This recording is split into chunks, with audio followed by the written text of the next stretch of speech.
नमस्कार दोस्तों, मैं आराध्या पांडे, आप सभी का मेरे चैनल पर स्वागत है। तो दोस्तों, आज मैं आपके लिए एक तुलसी माँ का विवाह गीत लेके आई हूँ। अगर मेरा गाना अच्छा लगे तो लाइक शेयर सब्सक्राइब जरूर कीजिएगा। धन्यवाद। कौन माँ से तुलसी जनम लेले, कौन माँ से हरियर भैले हो। कौन माँ से तुलसी जनम लेले, कौन माँ से हरियर भैले हो। ओ सखिया कौन माँ से भैले सयान, त केकरा मन भावेले हो। ओ सखिया कौन माँ से भैले सयान, त केकरा मन भावेले हो। सावन मास तुलसी जनम भैले, भादो मास हरियर हो। सावन मास तुलसी जनम भैले, भादो मास हरियर हो। अरे कुंवार मास भैले सयान, गोविंद मन भावेली हो। ओ सखिया कुंवर मास भैले सयान, गोविंद मन भावेली हो। कौन दिनवा महीनावा, ता तुलसी के बियाह भैले हो। कौन दिनवा महीनावा, ता तुलसी के बियाह भैले हो। ओ सखिया के ये पूछले के बात, त कैसे तुलसी जनम लिहु हो।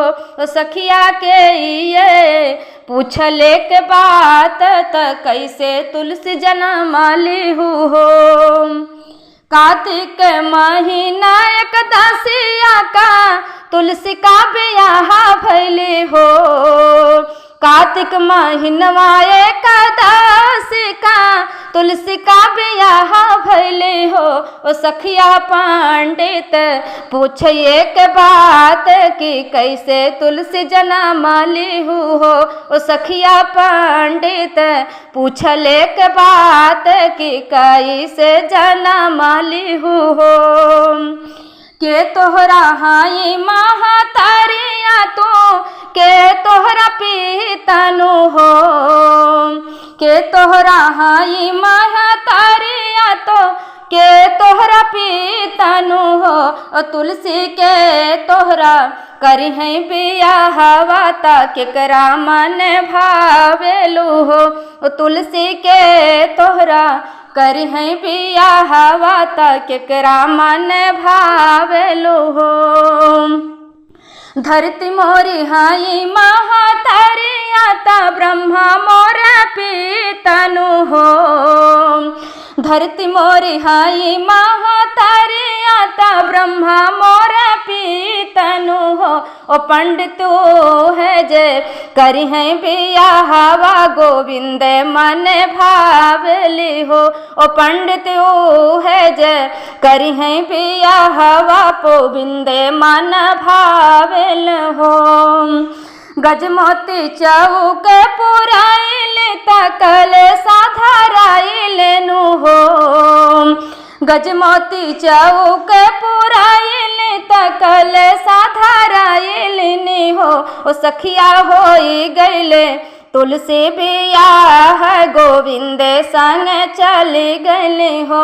ओ सखिया होई गईले तुलसी के बियाह, गोविंद संग चली गईली हो। इतना ज्यादा खाली रुकमानिता, देख के जलाना भैली हो। इतना ज्यादा खाली रुकमानिता, देख के जलाना भैली हो। ओ तुलसी आयुलू जा हमारी सवतिया, बला मैं हमरा छीन लिहलू हो। ओ तुलसी आयुलू जा हमारी सवतिया, बला मैं हमरा छीन लिहू हो। कौन मास तुलसी जनम लेले, कौन मास हरियर हो। ओ सखिया कौन मास भैले सयान, त केकरा मन भावेले हो। ओ सखिया कौन मास भैले सयान, त केकरा मन भावेली हो।